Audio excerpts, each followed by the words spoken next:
So y'all just missed a whole bunch of slick talk she had about a suggestion that I made. Because she started doing her own YouTube stuff.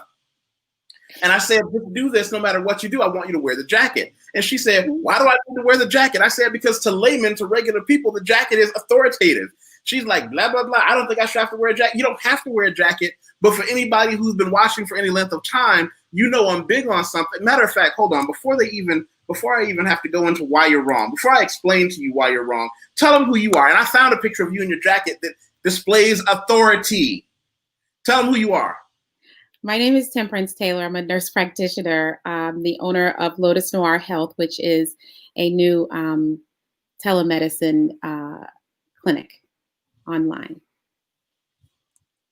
We just got done with about an hour on the private Patreon going into the how you started your business, the technical aspect of you setting it up.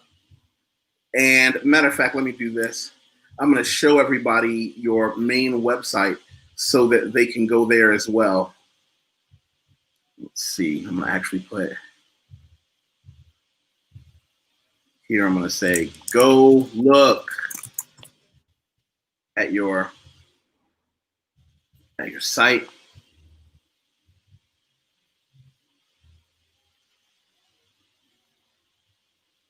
So we just did this video on how to begin healthcare and nursing online. And of course, we always, as a lot of people do, talk about, well, where are you going? And, you know, I want to talk about Brazil as a destination.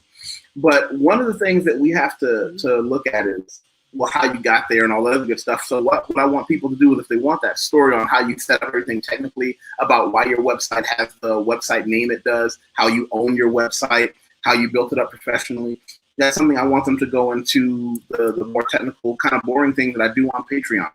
Everybody knows that on Patreon is where I talk about, by the way, that's her website. Okay. Everybody knows I say the same thing over and over again.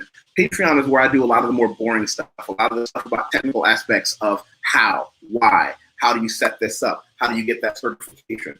This is where I make my money. This is where I make money and I show people how to make money. YouTube is fun and it's free. This is for people who really want the nitty gritty, especially people who want to travel abroad. I'm not going to go through the self-masturbatory tour of reading all the different things there. But what I will do is put a link here in the comments so that everybody can link on that if they're interested.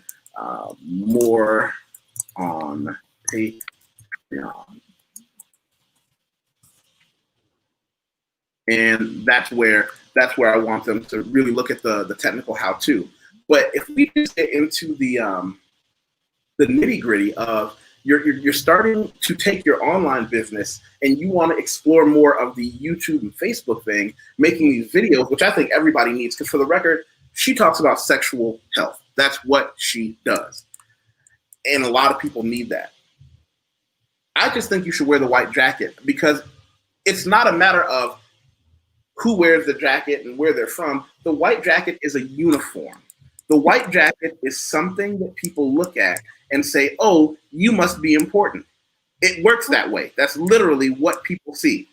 I agree. When they say, hey, you know, and we can be angry about it, but you can't change the fact that that's a realistic, that's how they do it.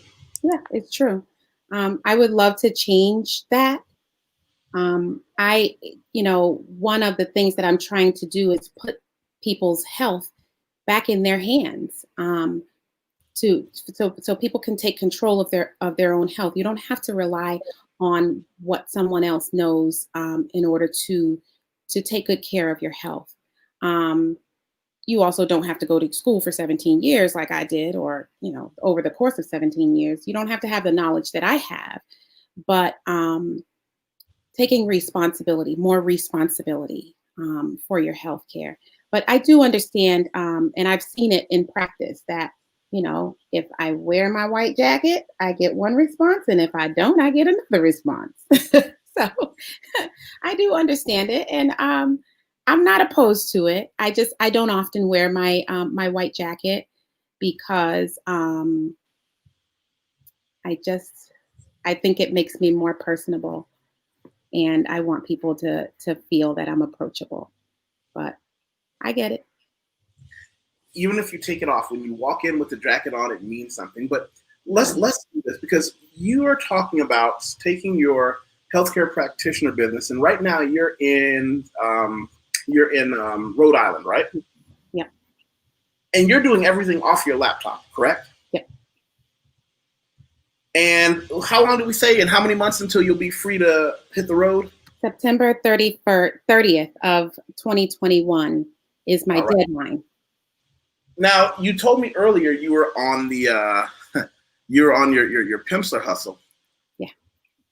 What classes are you taking on there? Just Brazilian Portuguese. Brazilian Portuguese. Thank you. I love to hear that, because I'm a big advocate of Brazil.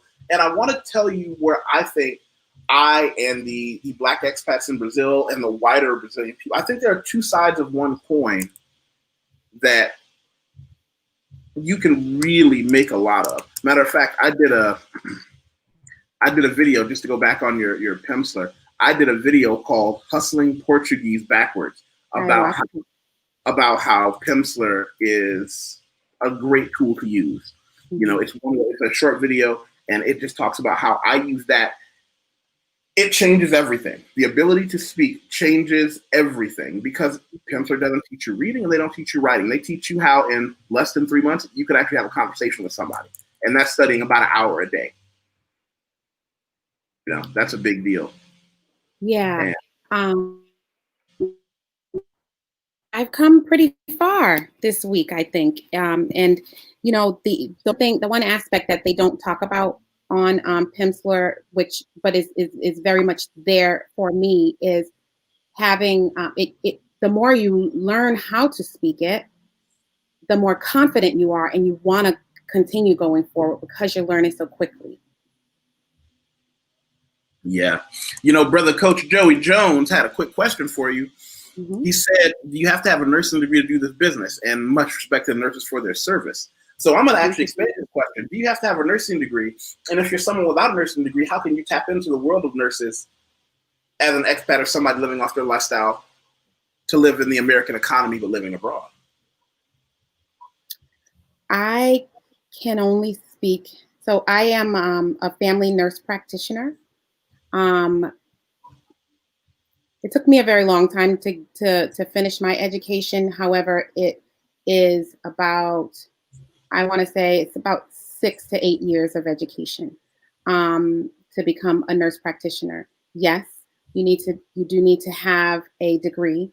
You need to either be a physician or a nurse practitioner in order to do this business, because otherwise you won't have any authority to write prescriptions. And it's called practicing medicine without a license, and it can get you in a lot of trouble. So even just stopping at registered nursing is not enough, because a registered nurse does not have the authority to provide a diagnosis. So yes, you do. And you also need to be licensed in a state where that is considered full practice authority. So there are not, maybe about half the states have full practice authority, where you can practice at the top of your education and pretty much do anything for your patients that they need. That ties into Craig's question then, because he said, what's your nursing specialty? Now, your specialty is family healthcare, right? I'm a family nurse practitioner, yes. And you have a heavy focus on sexual health, sexual education. So that's where I started out, but recently I expanded to total primary care. So I do everything because people ask me to. People were asking me to. I'm going to tell you the bright, shiny lights that I see. Doing what you do, except let's say it's a year from now. Mm-hmm. We've got you a nice apartment in São Paulo, Brazil, high-speed Wi-Fi. You're having. Not only do you have your online thing, because you'll still be able to be registered in Rhode Island, have your online clients in Rhode Island, correct? Yes.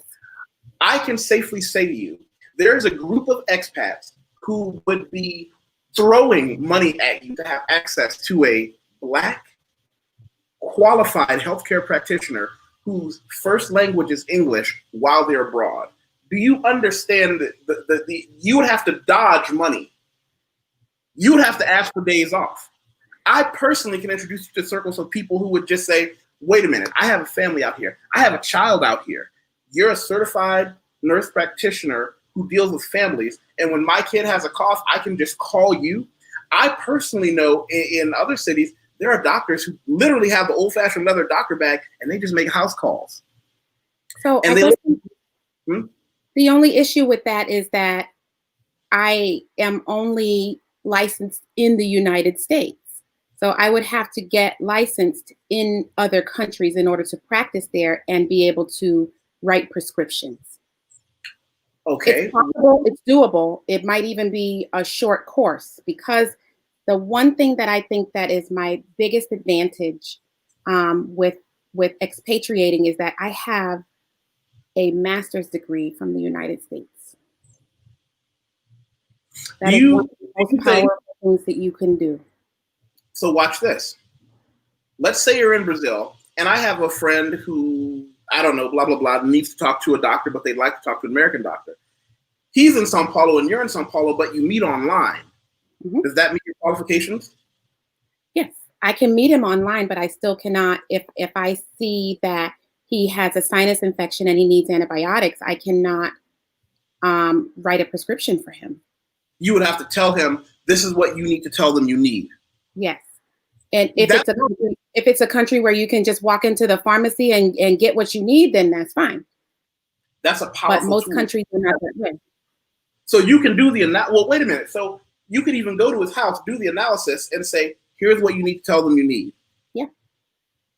That's powerful. Just to be able to say, I did your analysis. Here, write this down. You've got a sinus infection. You've got blah, blah, blah, blah, blah. And your kid has a Lego stuck up their nose. Tell them you need this, this, this, and this. To be able to just go into the medical place and say, here's what my American diagnosis is. We're not here to have a conversation. We're here to get these things. Yeah. Wow. That's such a powerful thing. Yeah. I don't think that licensing will be very difficult because I have an American master's degree. It's really not a question of whether or not I will be able to get licensed. It's just about how long it will take. And I probably, if I was headed to Brazil, because I have looked that up, I have to take a test in Portuguese. I'll tell you what I'll do. I'm thinking here. Okay, game plan time. You know that I do expat relocation services, right? Right. I did not know that, but now I do. Okay, well, hold on. Let me show you. Hold on.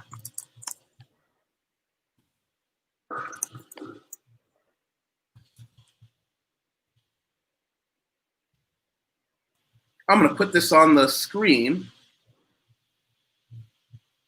Okay, here's my LinkedIn. Everybody's welcome to do that, to add me there.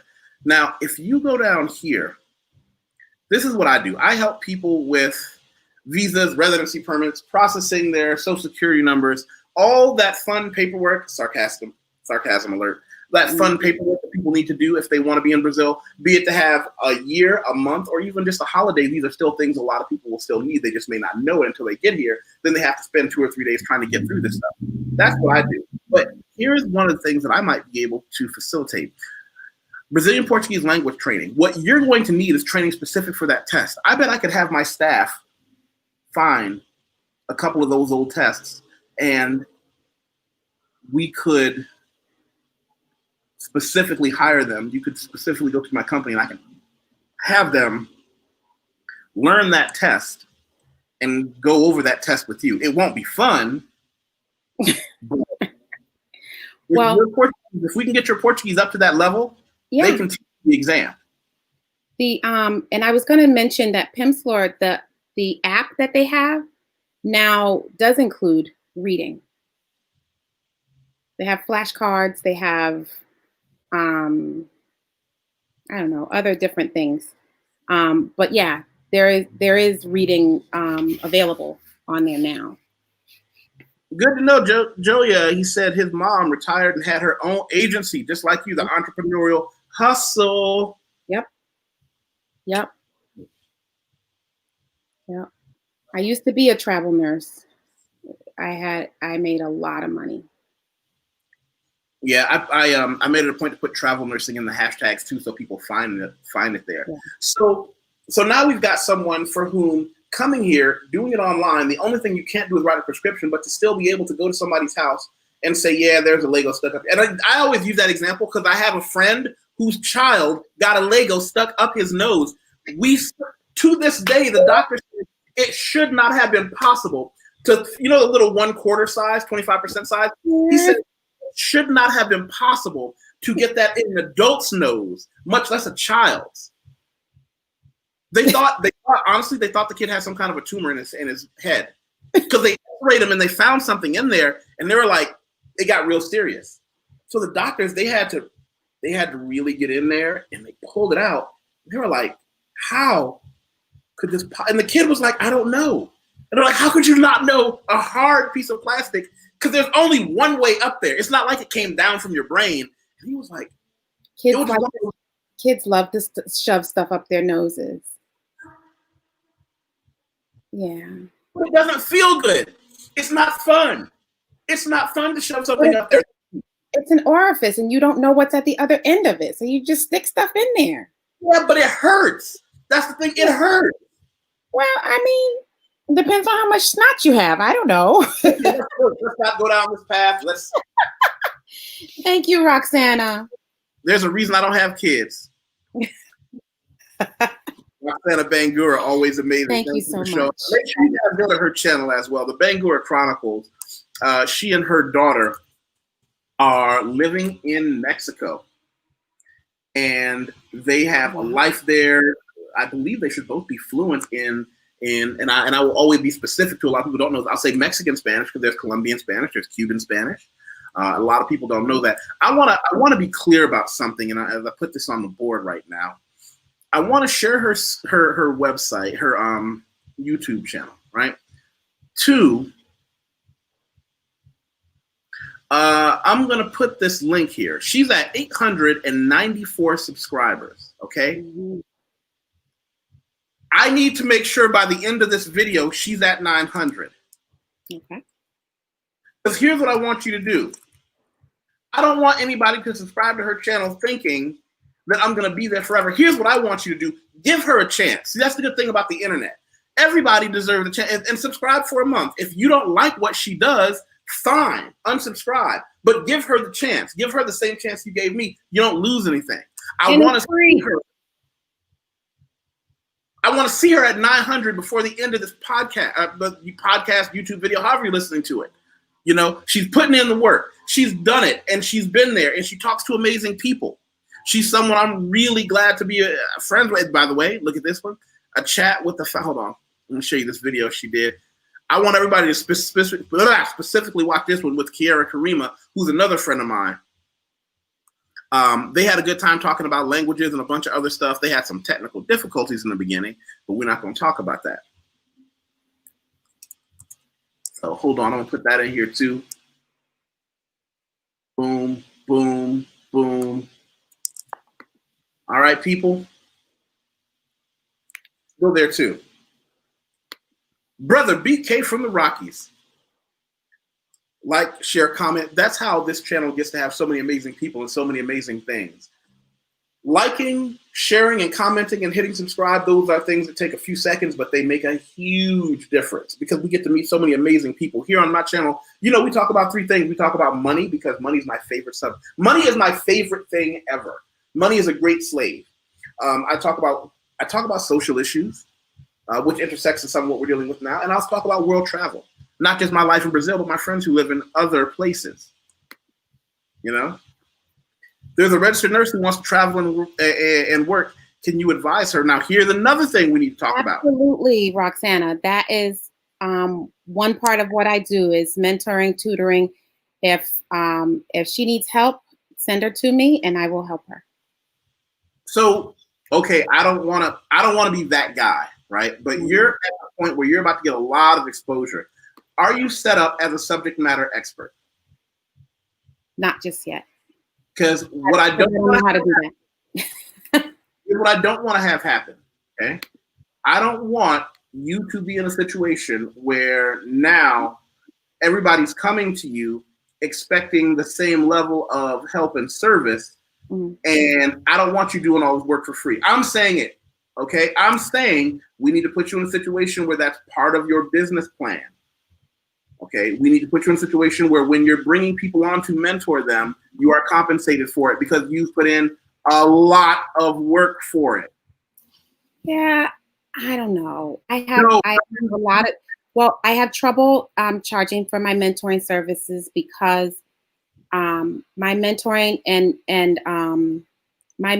and tutoring services are specifically for Black and brown people. I don't serve anyone else. We're not disagreeing with anything. Because most Black people in the United States are poor. And I cannot see charging for that. Wait, no. Okay. Okay, let me first. Okay, please. One, charging someone does not mean charging unfairly or outlandishly. Okay? Let's be clear about that. I'm not telling you to go out there and just mug people. What I am telling you is that first and foremost, by the way, that link I just posted on the screen, that's where it goes. How to subject matter expert. Okay. Here's the deal. People don't respect free. No one ever has. Yeah. No one ever respected free. If they came to you and spent out, and by the way, this is a lesson we all have to learn. I have people that I have to thank for example, for my Patreon, for making sure that even my mentoring is something I was compensated for. Because, and I want to give a big shout out to DK from the Rockies. He got on my ass. He was like, "Why? I know you're spending hours every day coaching people through different things, showing them all your expat experience. And the worst part isn't the people who do take the things that you give them and do it. It's that most of them won't. They'll take the information and they'll throw it in that back bucket with all the other stuff they're going to do later. However, when they're compensating you for it, they're obligated. They are emotionally and mentally obligated to do it. Look at that. You've got to charge. I will personally help you work out a pay structure if that's what you're worried about.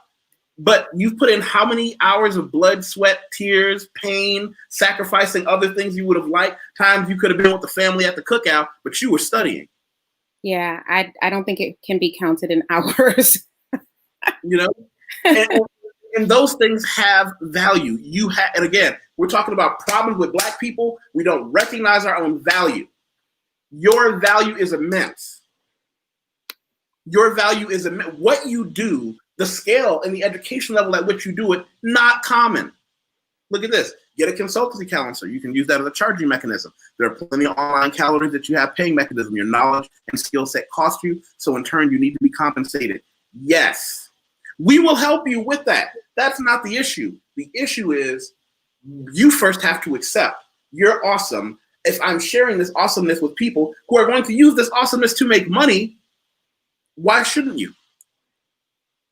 I mean, I see it as like, yes, they're going to use it to make money, right? But Black people are out here dying because there are not enough of us. Mm-hmm. And how did that change? How did that invalidate what I said, though? I want to make it as accessible as possible, right, for people to get as far as they can. Okay. How does that invalidate any of what I said? It doesn't. It just, that's the reason I hesitate to charge money. That's all. Again, no one says you have to charge someone 6 months' salary. But if they're not willing to financially commit, they're not going to value what you do. They're not going to value the information they're getting from you. And again, you've already done the hard work of the education. As I said to you when we were backstage, I'm going to try to put you on other people's platforms. I'm going to get you on the circuit because right now is when your emails are going to start lighting up. 2 or 3 here, 5 there. Then you go on my other buddy's platform, and then everything multiplies. And then people start sharing, hey, do you know her? And blah, blah, blah. Now you're going to find out what happened with other people who are of value. Let me stop and put this out there. The people who recognize your value are other people of value. Like Roxana, like me. I guess I haven't been in such company. A lot of what I have done has been on my own with no support. So I appreciate it. I hope that that I can get to a place where I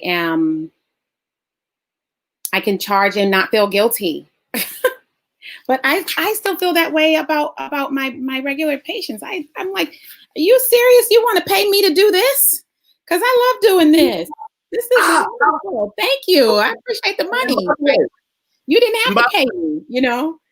Don't shoot yourself in the foot, because right now there's somebody listening to this who says, ooh, I bet I could get her to do this for free. Don't listen. Matter of fact, you need to hire me as the person who's I'm gonna help you set up your consultancy calendar. I'm gonna help you set up your pricing structure, because you are already in a situation where right now there are people who I personally know who are expats that are gonna watch this and are lining up to say, wait a minute, I can just call her instead of having to go through, local medicine, which, by the way, in Brazil, we can have an entire discussion on the Brazilian healthcare system, because a lot of people don't know how amazing it is. The Brazilian healthcare helps a lot of people. But to be able to be in the circle of people who, I'm going to say a dirty word, ready? We have the money to hire a private person. Like, I don't depend on the public healthcare system, which is a good system, by the way. People go, oh, well, I heard public healthcare is like communist and you wait, 2 weeks to see a doctor. Whereas in America, if you're just poor, you just fucking die. So, Yep. But here's what I'm saying is that you'll be in the company of people who can simply afford what you do. I tell people this all the time, and this is really going to mess you up. If you didn't like me before, you're not now. I have poor friends. I don't have any poor clients. Ooh.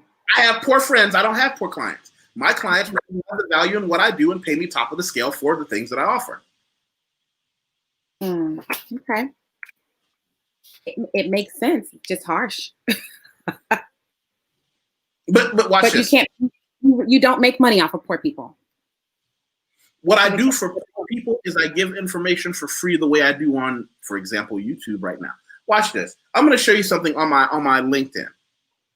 When I talk about how I can justify that, don't let it just be you. I wonder how long it would take. And again, this is something, if I help build your business, this is something I'm going to do for you. I show people, okay, here's my resume, but then look down here. If you go down to the part where it says, come on, recommendations.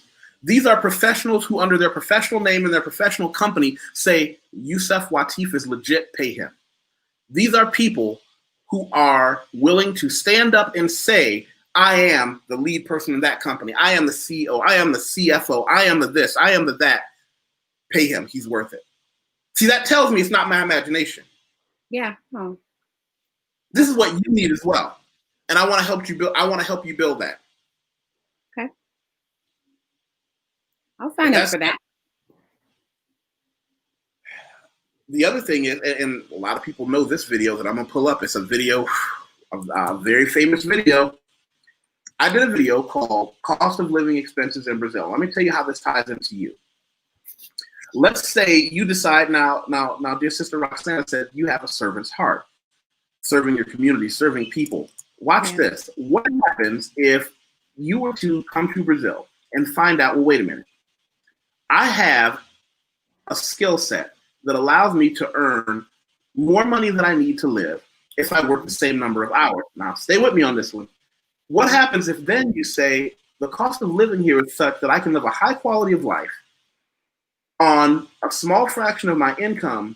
Doesn't that then free you? Let me say it again. Doesn't that free you to just do volunteer work? Yes.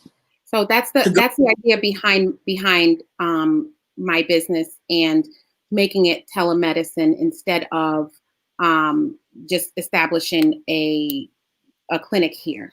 That I can take it with me wherever I go. And as long as I'm licensed in the United States, I can see patients. And I can see American patients and make American money and then live my life in Brazil. So that link that I just put up, I want you to really watch that video and find out. So now what happens, instead of working your regular 10-hour days with clients, you work 5 hours. Then you take off the white jacket. You see, I slipped that in there. You take off your white jacket, and then you go out into a community of Black and brown people and give them the health care that they need for free, because they need it the most. Yeah. But then the people who can pay for a private doctor to come to their house, well, those people pay for it. Yeah. To be quite honest, what I had planned to do is hire somebody and say peace out, because I don't want to work when I leave. I don't feel I should. I will have to. But again, now that's different. That's a different private conversation we're going to have. If that's the business model you want, I've helped people through that. We can do that, but that's got to be done very carefully, because remember, you are the show. People are looking at Temperance Taylor and trust Temperance Taylor. So again, you know what this goes down to? Instead of working so much, you work less, but you still give them temperance. That's a different conversation. Yeah, most definitely. Like just not more than I want to. Like yeah, definitely. And so that was the premise behind setting it up as telehealth. I will always have a nurse practitioner here on site at my location, because I have a location for limited in-person visits with a nurse practitioner there to give injections if need be, or to look in somebody's ears if that's what needs to happen. And I will. Here's the thing. This is how businesses are built. When you get here, let's just say we get you through the process of getting all your paperwork done so you can practice in Brazil. There's no reason you can't hire a Brazilian nurse practitioner. There's no reason you can't hire someone who's qualified. Or stop me if I'm going off the rails. Why not train someone? Why not find a young Black person with a future in an education and say, let me put you in the game of how you can do this, and have them start out as your employee and then grow your business from there. And everybody eats. Yep. Because there are way more than enough patients to go around, and there are not enough Black people doing this. And people want to see somebody that looks like them. That's the bottom line. I want to see somebody that looks like me. You know, so it would start out. Yeah, right. It would start out, we'll start out getting the virtual assistant to help you with the small things, and we can map all this out. That's another boring conversation you and I are going to have later. But can I get you to say publicly you're going to be in Brazil next year? Can I get you to say that online? Yes, I will be in Brazil next by the end of September. By the end of when? Next September.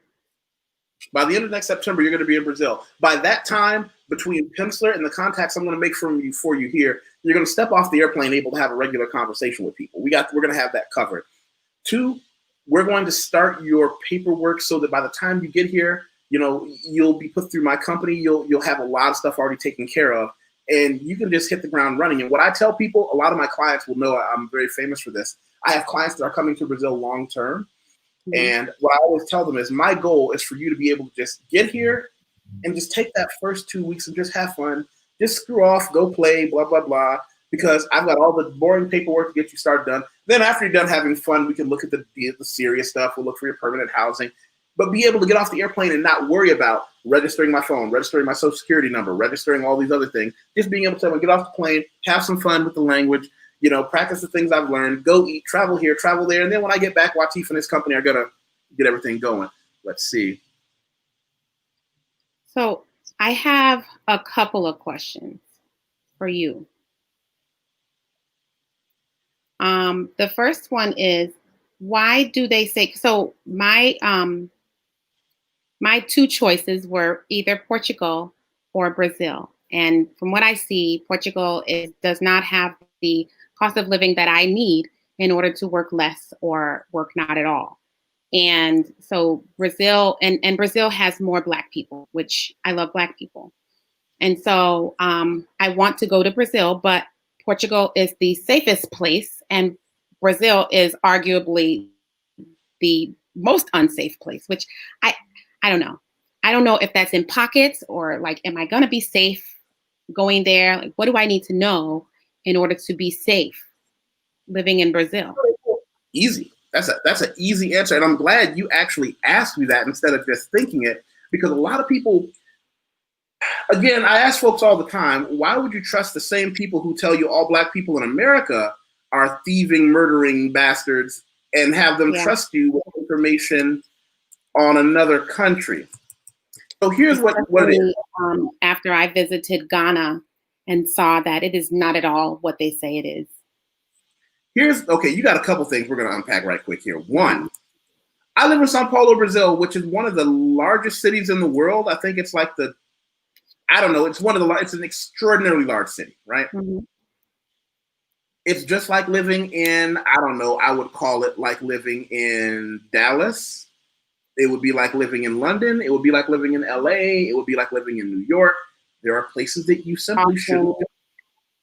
Let's be clear about that. In order for me to get in trouble in Sao Paulo, Brazil, I would have to be someplace I should not be doing some shit I should not be doing. Okay? When people talk about violence and danger, I will argue this, and this is where people kind of scratch their heads. I'll say, what if I told you Brazil is safer than where you're sitting right now in Providence, Rhode Island? And they say, oh, Wateef, that can't be true. I saw videos of these dope boys shooting with the cops down the street. I said, you're right. Violence in Brazil is very class-oriented as well. We can't separate race from class, but we're going to talk about it for a second. I don't live in a place where the police are looking to grab black people and put them against the wall. Not because I'm not black, but because I'm not poor. I'm going to let that sink in. I know it's unpleasant.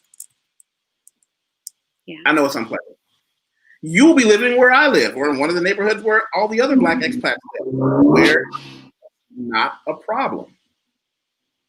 Yeah. Okay? And I did see that there are a lot of, what do you call those? The ghettos. They're huge, and there's, you know, I was figuring that most of the crime is what are they called? They're favelas, yeah. Yeah. Oh, brother Carl Pierre, this is right up my alley. He says, I own a healthcare agency and nurse staffing firm. Boom, that's another connection we're all going to have to make together, okay? And in Brazil, Carl Pierre knows what's up on Brazilian Portuguese. That's how we met. You look for trouble, it'll find you.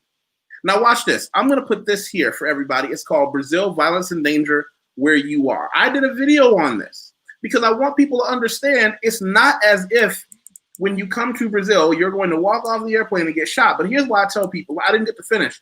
When I tell people, oh my goodness, you mean you don't realize Brazil is safer than where you live? They say, how could it possibly be safer? I'll say, well, tell me when was the last time you heard of a school shooting in Brazil? How about that? Tell me when's the last time you heard of a crazy person shooting into a crowd of people at a concert? Oh, you don't hear about that in Brazil because it doesn't happen. But in America, we're so used to the violence. We're so accustomed to the violence that we forget how crazy it is. You forget how crazy it is to read about a school shooting. You forget how crazy it is to read about someone firing into a crowd of people at a concert. I used to live in Las Vegas. So when you hear people talk about other countries being, you know, blah, blah, blah, you know, he said, KC, I believe KC is in Brazil. He said, police never put me to a wall. I hope this doesn't happen. So that's one question. And I hope that I answer that. Continue. So my other question was just about the healthcare system there, and you answered part of it, which is that, you know, there are private medical providers that you can go to receive care. But I did want to know about, you know, like what the wait times are and just like what the general population there is experiencing with regard to healthcare. General population is in a situation where, I'll give you an example. I had a friend who had, I don't know what was wrong with him. He went to the doctor. He had to wait out in the triage area, goes into triage. I'll give you an example. I did something stupid once. I do lots of stupid things. I was in my office and the secretary said, hey, Watt, can you help me put this 5-gallon water jug on the water thing? So what did my meathead ass do? One hand, I picked it up, 5-gallon water jug, flipped it over. Oh my God. So let me tell you how dumb I am. The next day, I woke up and I was like, am I having a heart attack? I'm not in any of the risk factors. Oh my goodness, I'm having a heart attack. It hurts right here. I think I'm gonna die. And I went to the hospital. My friend went to the hospital and they took us. We sat down. I think I waited half an hour. Because you go into the first area, they ask you what your problems are. Then you go in and you sit down to a giant, any hospital waiting room in the world looks the same. It's that same sad white walls. So we go in and she looks me over and she's taking this and she's looking in my eyes and she looked at my chart. She's like, you don't smoke, drink, you don't have any of the risk factors. And she said, okay, tell me where it hurts. And I went, right there. And she looked at me and she said, it hurts when I do this. I was like, yes, that hurts. She said, you idiot. Heart attacks don't hurt on the outside. And then she was like, Because in the gym, I'm super careful lifting weights, but what did I do? I picked something up with this hand and it pulled this pectoral muscle. Yeah. Yeah. So we're going to connect with him. We're definitely going to connect with him. Thank you, Carl. So, yeah, I can tell you, again, it depends on where you live. Nicer hospitals in nice areas probably have nicer stuff. The reality is you'll never see the inside of one of those places. If you or I have a problem, we'll just call somebody. Mm-hmm. I mean, I went just because it was just there. And my friend got a prescription. We go to the pharmacy and the prescription cost like $5. And he was really angry about that because he had to pay $5 for this like month-long prescription. And I said, why are you angry for paying $5 for a prescription? It was like the equivalent of American, like 25 real. He said, well, I mean, I could either pay the $5 here, I could go down to the government postal medical place and get it free, but I don't feel like, getting on a bus and going across. I was like, wait a minute, you can either pay for it at the pharmacy or go across town and get it for free? He was like, well, yeah, the government place. I was like, wait, free medicine? And that really opened my eyes because something that most Americans also don't know. Healthcare is not seen as a profit center by most civilized places. People don't know that. In Brazil, medicine is first 90% of the medicine that's prescription in America is over the counter almost every place else in the world. The only things not over the counter are like narcotics and black label for people who are dealing with emotional issues or narcotics. But all the other stuff is just you just go in and get it. Because newsflash, nobody has ever taken an asthma inhaler, sold it on the corner for a profit. In America, asthma inhalers are like, I don't even know how much. I used to be a fat asthmatic kid, right? So here's the thing. I could get an inhaler here for a few cents, like, I don't know, like $3 or $4. Wow. I have friends who've called me in tears asking if I could help them get medicine they need that they can no longer afford in America. Yeah, and I almost feel guilty for leaving, but I got to get out of here. I can't be in a place where just because you're Black, because you could be rich and Black and still be left to die, like Serena Williams almost did. Yes, and people don't want to understand that. Most people, and most Black people, they don't know that there's another way. Yeah. I'm leaving. I'm getting out of here. So I'm planning to visit in December and get whatever I need to get done and, just go around and see things and, learn and all of that. But I'm going to be out of here by next September. That doesn't mean it won't happen in June or July, but September is the latest date. So I definitely would love to take you up on your services, and we'll be in touch with you about that for sure. I've been on Pimsleur learning this week, and it's been wonderful. I just do the same lesson twice a day. That's exactly it. That's exactly it. It's been really, really great. And I feel like I know I'm speaking a lot more Portuguese than I was at the beginning of the week. So that's good. You gotta stay on top of it. Yeah. You gotta stay on top of it. And a lot of people don't get that. A lot of people don't get that it's not that difficult if you just practice. You said you had a couple of questions for me. Do you have some other ones that are more pertinent? I think I asked them. Okay. Well, Sister Wanda asked, I agree that Roxana needs to be compensated for her services. There are a significant number of people in Brazil who can indeed pay. However, you will have many opportunities to share your gifts through volunteering. This is where your serving heart will sing because many people appreciate your service to the community. Ashe, sister. Now, here's what she said that I might have overlooked this. You understand that there is a small but significant number of very wealthy Brazilians who would love to have an American doctor on call. Sure. I mean, no, that it doesn't sound outlandish to me because I think that like I said, one of my biggest advantages is that I have an American master's degree. I don't think that American education is superior to all others, but there are a lot of people who do, and I want to take advantage of that. So if if I could go over there and serve just a few rich people, and then be able to take my my energy that I have left over from not working all the time and go into the poorer communities and help. That's what that would really, really, like she says, make my heart sing, because that's what I love. Everybody hit the like button. And if you're watching us on Facebook, make sure you go to the YouTube channel and subscribe.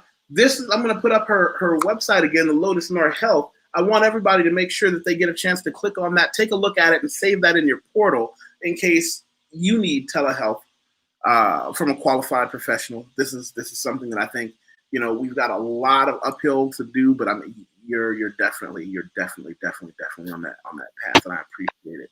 A lot of the things that we just got done talking about, like I said, I help people as well. I'm not necessarily a healthcare person, but one of the things that I do is I help people form their businesses, get to travel abroad, things of that nature that my 15 countries plus and decades of international travel and business making has taught me. I put a lot of that here where you and I just were. So if anybody wants to check out who I am and what I do on a more professional and quite frankly, a more boring level, I tell people, if Patreon is not the most exciting place, because I put a lot of technical information there on how to get certain things done. Outside of that, I want to say thanks again, and I appreciate the time you've taken. We're going to click goodbye to everybody else, and then you and I are going to take one quick minute backstage as we wrap up. Is there anything you want to have as the last word? No. Thank you, everybody, for watching. Spread the word and give people my website. I want to me because I want to put her in contact with people who also want to have her on their platform as well. I got people watching this right now that are YouTubers. I got people on this right now that are podcasters. I want her to be on your show as well to show the world what's possible and, quite frankly, bring a service that we all need. So at that, I'll say goodbye to everybody and thank you all so much and have a great day.